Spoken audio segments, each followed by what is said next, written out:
আমি তো মাথায় পাথর খেয়েছিলাম এই ডার্বিতে, আমি জানি। 2012 সালের 9 ডিসেম্বর বাংলার ফুটবল ইতিহাসে এক রক্তাক্ত সন্ধ্যা। ডার্বি চলাকালীন ওকলি ওডাফা লাল কার্ড দেখেন, আর তারপর মাঠে ছড়িয়ে পড়ে উত্তেজনার আগুন, যার আঁচ গ্যালারিতেও পৌঁছয়। মুহূর্তেই শুরু হয় ইট বৃষ্টি। রহিম নবীর মাথায় আঘাত লাগে, একেবারে রক্তাক্ত অবস্থা। হাসপাতালে নিয়ে যাওয়া হয় নবীকে। মোহনবাগান দল তুলে নেয়।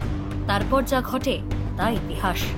এবছর 18 অক্টোবরের ডার্বি ঘিরে সেই পুরনো আতঙ্ক আবার ফিরে এসেছে নবীর মনে।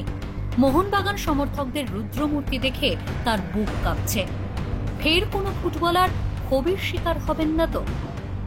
প্রিয় দলের উপর মান, অভিমান, ক্ষোভ থাকবে, কিন্তু নবী চান না ফের কোনো অঘটন ঘটুক ডার্বির মঞ্চে।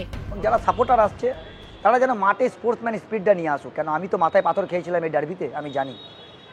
তাই আমি সবসময় বলবো সাপোর্টার ওরকম আসুক যারা পাথর ইট ছুড়বে না, প্লেয়ারদের উল্টোপাল্টা মন্তব্য করবে না, প্লেয়ারদের পাশে থাকবে। যে সত্যি রিয়েল সমর্থক হবে না, সে যে যতই হোক, সে নিজের ক্লাবের পাশে এবং প্লেয়ারের পাশে থাকবে, এটাই তার পরিচয়।